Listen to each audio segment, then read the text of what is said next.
Guys, मैं मुर्तजा अली और आप राकेश मैथ्स देख रहे हैं। आज हम मैथमेटिक्स का डेफिनेट इंटीग्रल लेकर के इस वीडियो में हम आपके सामने हाजिर हैं। इसमें हम एक्सरसाइज नंबर 12 क्लास के लिए एक्सरसाइज नंबर 7.9 का 7 पॉइंट में एक को फर्स्ट क्वेश्चन से लेकर के 15 तक हमने सारे क्वेश्चंस कर लिया था। अब सेकंड क्वेश्चन में जो बचे हुए क्वेश्चंस हैं लगभग 22 क्वेश्चंस हैं और 15 तक हो गया है, तो इसका अर्थ हुआ कि 16 क्वेश्चन से लेकर के और क्वेश्चन नंबर हम 22 तक करेंगे आज। और हम चाहेंगे हमारा एक पर्पस कि वॉच करने वाले जो भी जिज्ञासु कैंडिडेट हैं जिनको डेफिनेट इंटीग्रल के बारे में आइडिया चाहिए उनको सेटिस्फेक्शन मिले, सारे जो चाहिए उनको वो मिले। हमारी कोशिश यही है और हमारी इस कोशिश में कितना कामयाब होंगे ये आपके कमेंट से हमें मालूम होगा। तो हम आपसे रिक्वेस्ट करेंगे कि आप कमेंट करके हमें बताएं कि और हम आपको क्या क्या दे सकते थे, देना चाहिए था। इसलिए आइए सबसे पहले क्वेश्चन नंबर 16 है। क्वेश्चन नंबर 16 कुछ ठीक ठाक है और इसको क्वेश्चन करने का हमारे पास एक खास आइडिया होना चाहिए। जैसे फंक्शन है 5x² divided by x² plus 4x plus 3। हमने कहा था इंटीग्रेशन करते समय इससे पहले के जितनी इंटीग्रेशन के चैप्टर्स हैं अलग अलग नेचर वाले, उनके लिए जैसा नेचर है वैसा मेथड का एप्लीकेशन हम लोगों ने लिया है। तो यहाँ पर उसी क्रम में ये बात हम डायरेक्ट बोल रहे हैं कि ऊपर पावर है x², नीचे भी वेरिएबल का पावर है x², तो यहाँ हमें डिवाइड करना चाहिए था। और जब डिवाइड करेंगे तो ये फंक्शन ऐसे रिड्यूस हो जाएगा। फर्स्ट पार्ट इसका ऐसे आ जाएगा, इंटीग्रेशन है 5 आएगा, फिर माइनस के बाद 20x एंड प्लस 15 आएगा रिमाइंडर। तो डिवाइडेड बाई डिनोमिनेटर आ गया x² and plus 4x plus 3। अब अगर हम इंटीग्रेशन का नोटेशन दे करके लिखते हैं इसे, बल्कि लोअर लिमिट और अपर लिमिट का वैल्यू भी लिख लें। लोअर लिमिट है 1, अपर लिमिट है 2।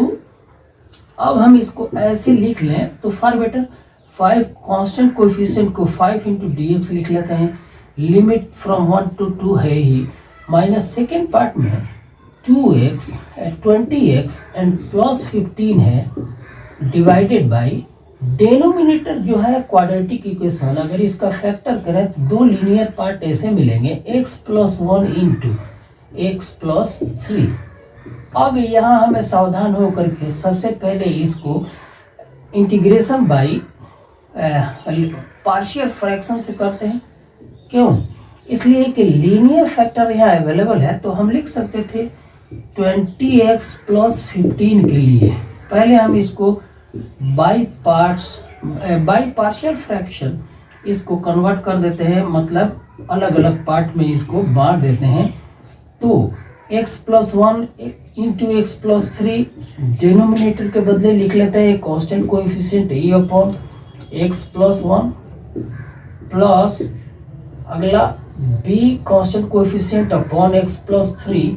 और तब सिंप्लीफाई करें तो हमारे पास रिलेशन होगा a × x + 3 plus b × x + 1 divided by जो डिनोमिनेटर है, यहाँ पर डिनोमिनेटर है x + 1 × x + 3। तो इसके लिए हम सबसे पहले a और b का वैल्यू निकालते हैं। और a का वैल्यू निकालने के लिए बेहतर तरीका ये कि x के लिए पहले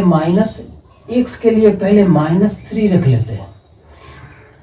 तो फर्स्ट पार्ट ये 0 हो गया, मतलब हमारा रिलेशन, बल्कि क्वेश्चंस को मैं अब हटा करके लिख लेता हूँ। यहाँ पर हम कांस्टेंट कोएफिशिएंट e और b के वैल्यूज पहले निकालना चाहेंगे, जिसके लिए हमने x बराबर सबसे पहले -3 ले लिया। तो लेफ्ट साइड में 20 दिया, -60 एंड प्लस 15 बराबर हो जाएगा। तो -3 लिया है तो ये -2b हो गया, 2b। तो यहाँ पर आ जाएगा 5 और 4 45 बराबर माइनस और माइनस प्लस, तो ये 2b हो गया। तो b का मान हमारा आ गया, b का मान आ गया 45/2। अब हम a का मान निकालेंगे, तो a के लिए x का वैल्यू -1 रख देते हैं। लेफ्ट साइड में जो फंक्शन है यहाँ पर आएगा -20 + 15 बराबर, x के लिए हमने -1 रखा है, तो ये हो जाएगा 2a। आप इंटीग्रेशन बाय पार्शियल फ्रैक्शन जानते हैं, ये -5/2 बराबर a का मान हो गया। तो b का मान 45/2, a का मान -5/2। अब पूरे इंटीग्रेशन को ऐसे लिखा जाना चाहिए है। अब ये हमारा integration definite integral, lower limit upper limit को लिखते हुए 1 to 2 5 dx first part minus आ गया 45/2 from 0 to 1 to 2 dx upon, ये हमारा x +3 था, एंड ये माइनस है तो प्लस हो जाएगा 5/2 from 1 to 2 for dx upon x + 1। अब यहाँ first part 5x minus 45/2 log mod of x +3, पुनः plus 5/2 log mod of x + 1। तो इसको फिर हम ऐसे लिख सकते थे 5x माइनस, अब कांस्टेंट कोएफिशिएंट अलग अलग है, तो हम लोअर लिमिट ले लेते हैं 1, अपर लिमिट 2 और वैल्यू रखते चलते हैं। फर्स्ट पार्ट में 5 2 या 10 -45/2 log अपर लिमिट 2 और 3 5 plus 5/2 log upper limit x के लिए 2 and 1 3, ये फर्स्ट पार्ट। माइनस सेकंड के लिए लिखेंगे, लोअर लिमिट 1 करेंगे तो 5 आ गया, -45/2 log x के लिए 1, तो यहाँ 4 आया।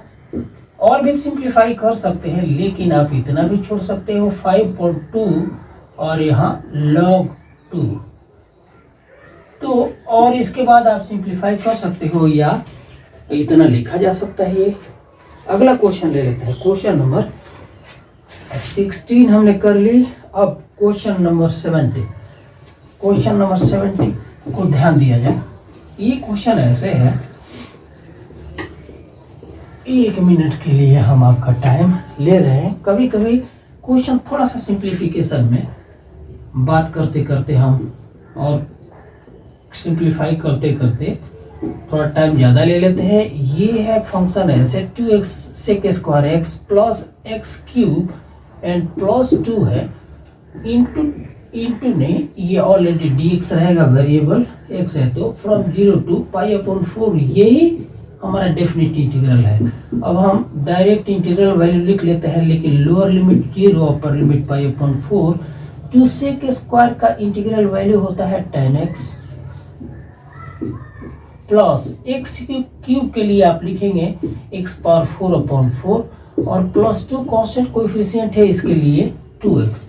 अब फर्स्ट पार्ट में अपर लिमिट रखते हैं, तो 2 × log 45 tan 45 का मान 1 प्लस पाई का पावर 4/4 का पावर 5 प्लस 2 × π/4, काट देंगे इसको 2 से, अब π/2 लिख लेंगे फर्स्ट पार्ट के लिए, माइनस लोअर लिमिट है 0, तो यहाँ 0 रखेंगे, फर्स्ट पार्ट 0, ये भी 0, ये भी 0, तो आया कितना, तो ये आ गया 2 प्लस π/4/4 को 5 बार मल्टीप्लाई कर सकते हैं।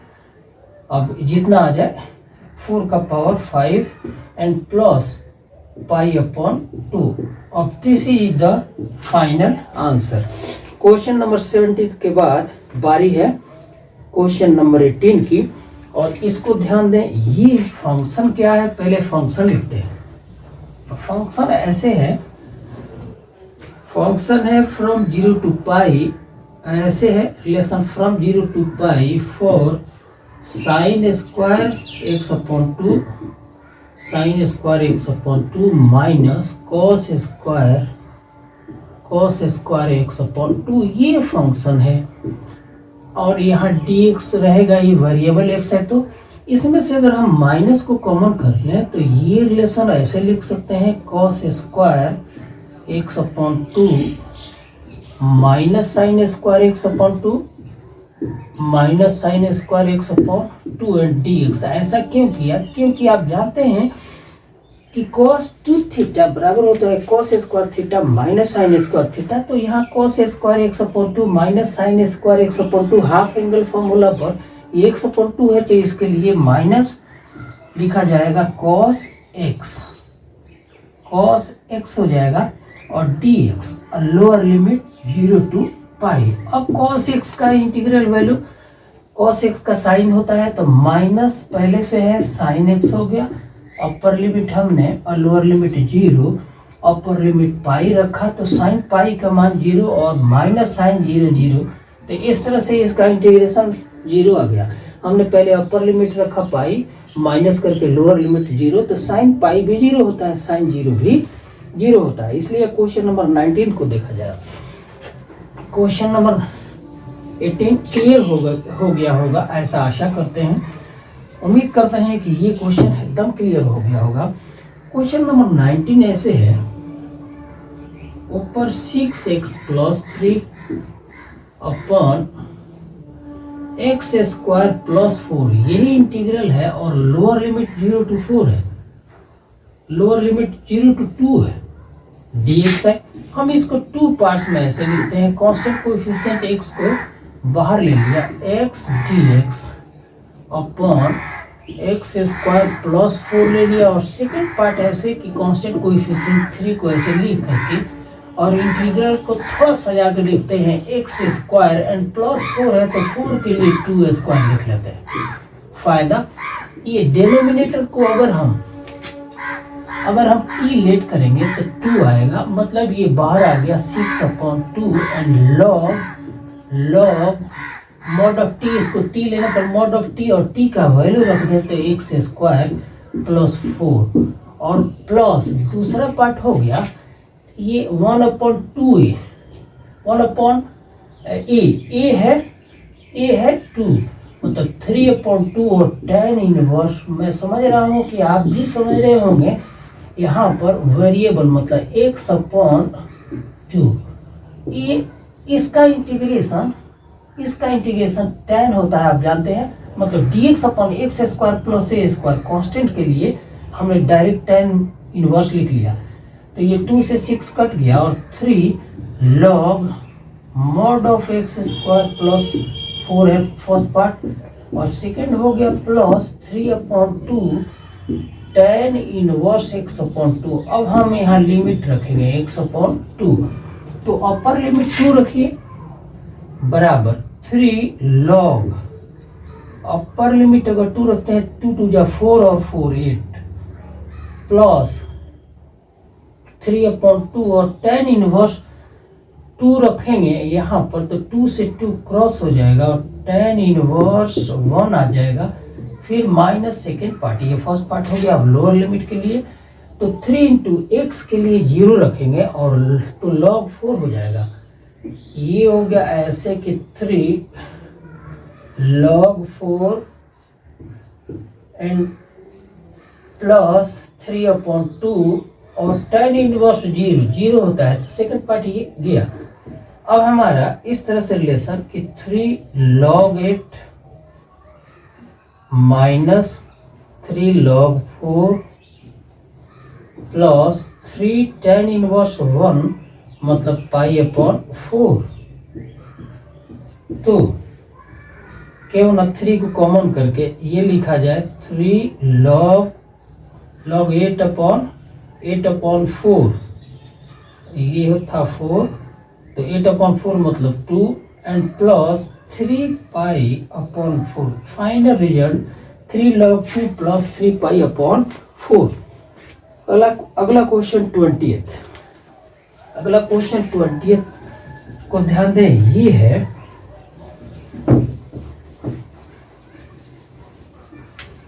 ये क्वेश्चन कुछ इस तरह 20th है। फ्रॉम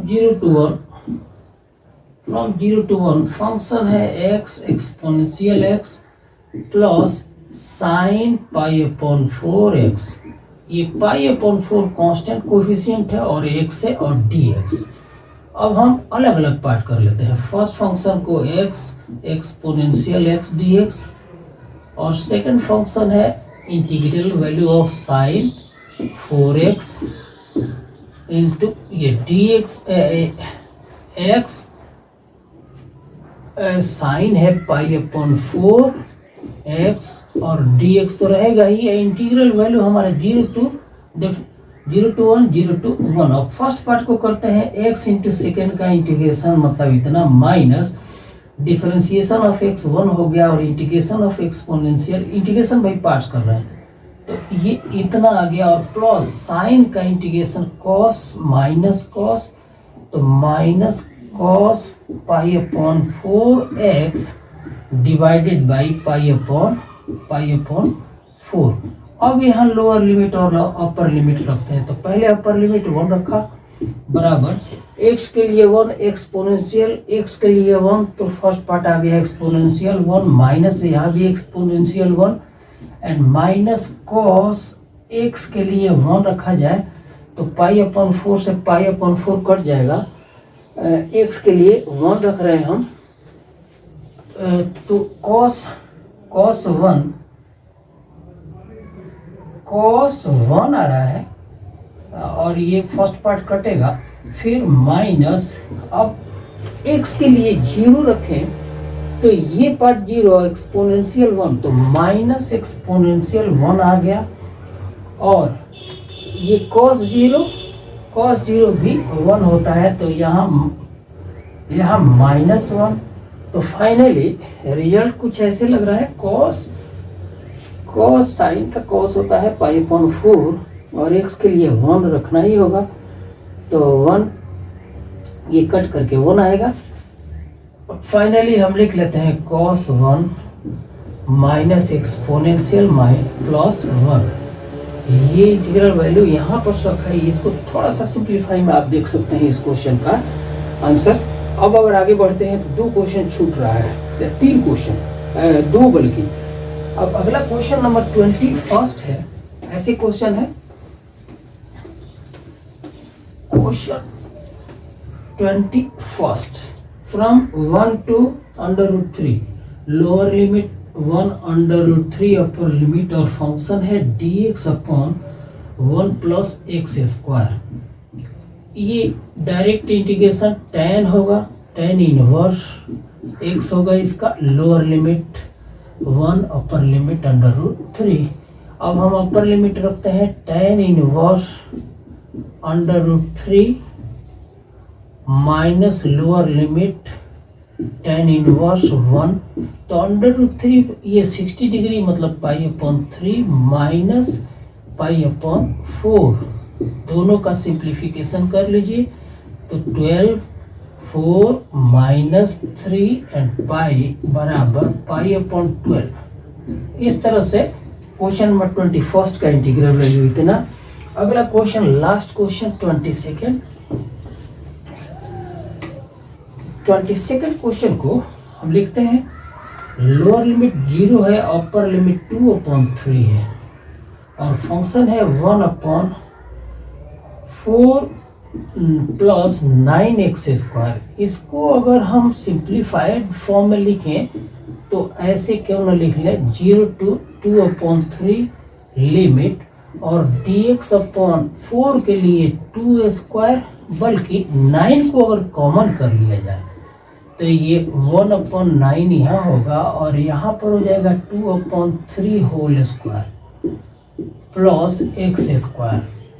अब ये tan इनवर्स आएगा तो 1/9 constant coefficient tan inverse 9 into constant 2/3 और tan इनवर्स x अपॉन 2/3 और अब लोअर लिमिट 0 जो 2/3 रखा जाए तो बराबर ये हो गया tan इनवर्स 1/3 3 या 9 तो 1/6 कांस्टेंट कोएफिशिएंट और x के लिए हम रखते हैं 2/3 तो कट जाएगा तो tan inverse 1 minus lower limit 0 तो tan इनवर्स 0 तो इसका वैल्यू 0 तो 1/6 इंटू π/4 6 चौका 24 तो π/6 4 या 24 तो फाइनली इसका रिजल्ट हमने ले लिया। और आप आगे सभी जितने हमारे मित्र वॉच करते हैं सबसे गुजारिश है कि आप प्लीज क्वेश्चंस के सॉल्यूशन को देख करके इसमें अगर कहीं कमी नज़र आए तो आप हमें से कांटेक्ट करें कमेंट के द्वारा। आप कमेंट जरूर करें, हम कोशिश करेंगे कि आपकी जो परेशानी है या जो डाउट आया या जो प्रॉब्लम है या जो दिक्कत है हम उसका सॉल्यूशन लेने का प्रयास करेंगे, उसका वे आउट ढूंढेंगे। धन्यवाद कहते हुए एक सजेशन कि आप चैनल को प्लीज सब्सक्राइब अगर कर सकते हैं तो जरूर